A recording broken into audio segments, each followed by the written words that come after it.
11월 What are you prepared to do? Watch me. 마블의 역대급 팀업 NOW!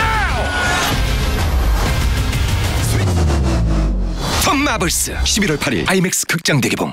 119 불러 이 새끼들아. 오늘의 서준 띵크야. 결국 개봉해버린 그 영화 더 마블스가 드디어 그 뚜껑을 열었습니다. 네, 조조로 보고 왔고요.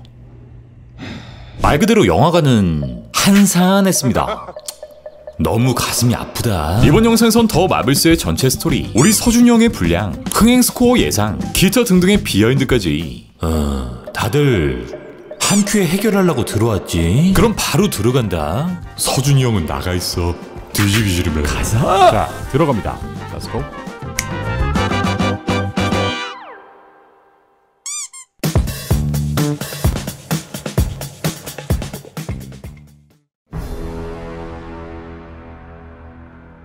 일단 스포일러 리뷰에 들어가기 앞서 기억나는 대로 영화의 스토리를 쭉 훑어보겠습니다. 아무튼 뭐 안 궁금해도 대충 스토리는 알아야 하니까. 엔드게임에서 타노스를 뚝 패던 캡조기,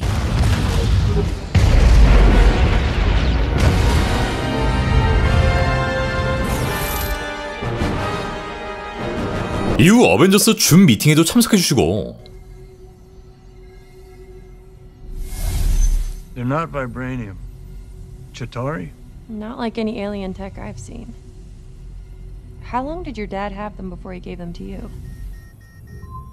I'm so sorry. I have to deal with this. 그렇게 지구와 우주를 열심히 지키던 캡조기는 오랜 친구인 퓨리와도 연락을 유지하고 있었는데, 빨갛게 타오르고 있는 행성, 이 불모지에서 무언가를 캐고 있는 다벤, 바로 마법의 뱅글 팔찌. 하지만 한 짝이 부족하다는 걸 알게 됩니다. 미즈마블과 동일한 카툰 형태의 도입부 카말라는 캔마와의 팀업을 꿈꾸는데, 이때 반응하는 뱅글.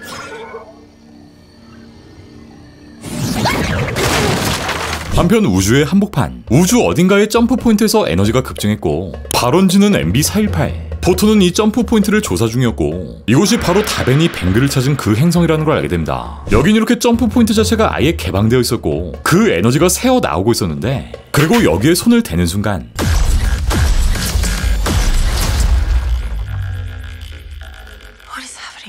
좌충우돌 세 자매의 스위칭이 시작됩니다. 빌런 다벤은 슈프레모라 불리고 있었고, 타르낙스라는 스크롤 행성을 노리고 있었는데, 캔마는 다벤을 쫓아 이 타르낙스에 도착합니다. 타르낙스는 스크롤의 난민 거주지였고, 여기 있던 드로제 왕제를 협박하는 다벤, 캔마는 여기에 침투해 크리를 상대하지만 이 능력을 쓸 때마다 바뀌는 세 자매의 위치. 그렇게 구스가 먹은 크리 군인들이 카말라의 거실 바닥에 떨어지고, 그렇게 시작된 스위칭 액션.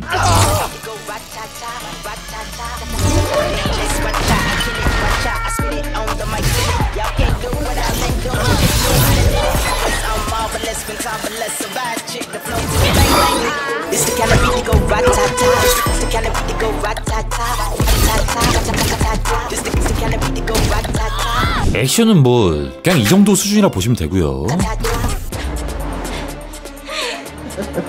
이거 완전 그거 아니냐?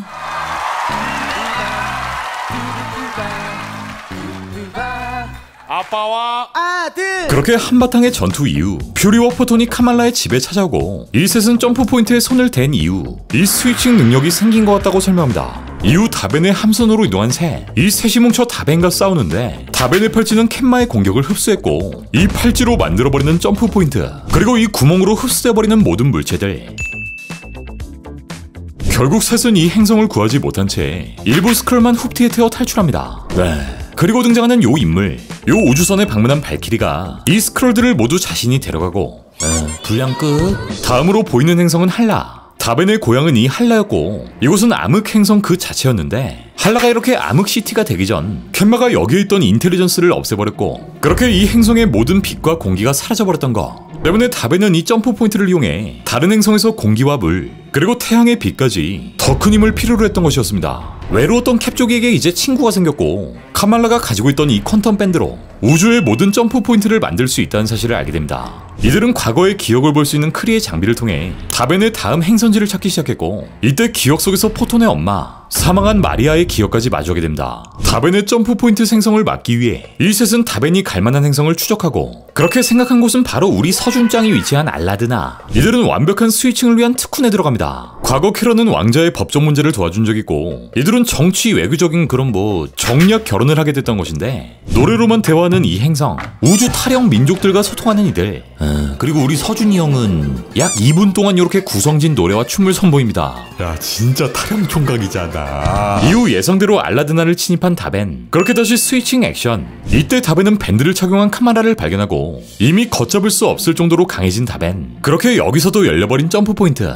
이 구멍으로 자신의 행성 할라에 필요했던 물을 옮기기 시작합니다. 이후 카말라의 패러디 오 캡틴 마이 캡틴이라는 깨알같은 대사가 등장하고 그렇게 이들 또한 점프를 사용해 잠깐 작전 타임을 갖는데 캔마는 자신이 AI 인텔리전스를 파괴해 크리의 내전이 발생했고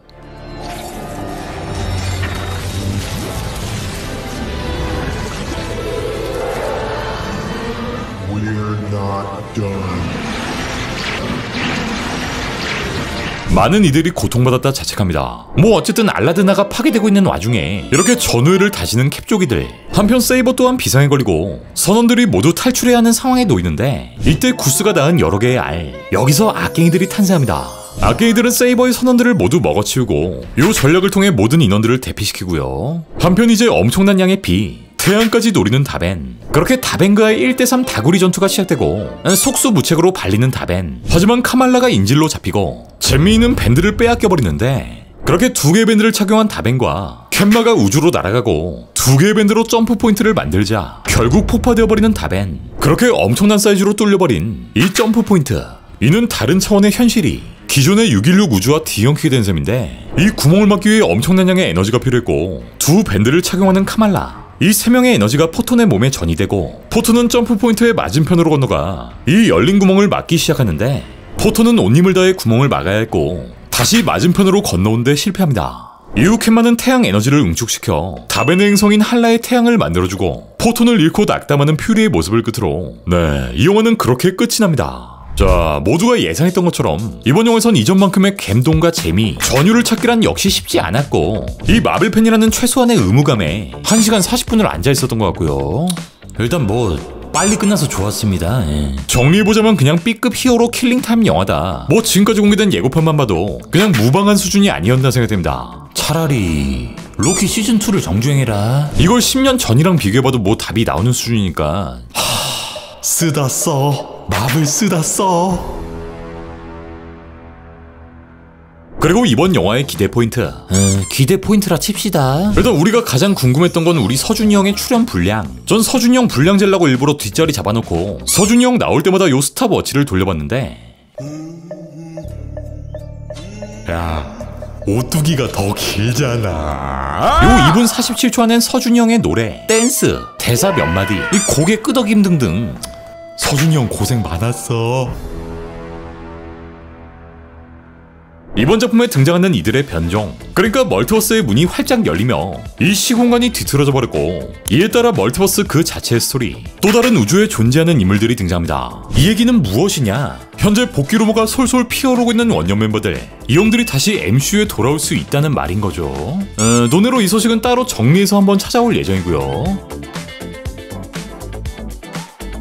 그렇다면 과연 이번 작품의 흥행 성적, 과연 얼마나 바닥을 찍을 것인가? 바로 앞에서 적자 구멍을 내버린 퀀텀매니아. 이번 영화는 이 퀀텀매니아의 반토막의 반토막, 그러니까 약 25%에 달하는 수준. 이건 이번 연도 참패해버린 옆집의 플래시, 인디아나 존스 5보다 낮은 수치이며 메이저 언론들에선 약 5,500만 달러 미만의 오프닝 수익 예상. 북미 최종 스코어의 경우 1억이 조금 넘는 1억 900만 달러에서 1억 6,900만 달러 사이일 것으로 예상 중인 상황입니다. 이 성적과 비슷했던 마블 작품들을 확인해보면 전체 흥행 스코어 1억 3,400만 달러로 꼴찌를 차지한 인크레더블 헐크, 그 다음은 1억 6,400만 달러, 꼴찌에서 2등을 차지한 이타날스, 그 위는 1억 7,600만 달러에 퍼스트 어벤져가 기록했는데 이 두 작품의 경우 마블의 떡상 전인 페이지 1의 작품이고 이터널스는 코시국에 개봉한 작품이기에 현 시점 이 수치가 나온다는 것 자체가 엄청난 충격으로 다가오는 상황. 이 때문에 이번 더 마블스는 MCU 역사상 흥행 꼴찌가 될 거란 예상이 잇따르고 있으며 미국 다음으로 큰 시장, 중국과 한국도 비관적인 상황이고요. 그리고 개봉 당일인 오늘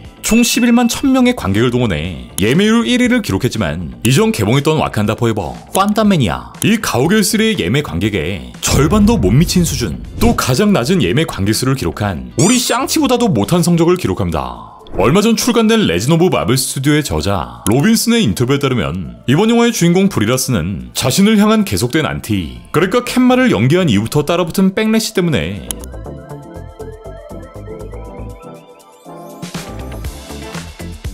더 이상 이 역할을 하기 싫어한다는 썰까지 들려옵니다. 네, 브리는 자신이 페미니즘을 지지한다며 이렇게 당당히 밝힌 바 있고,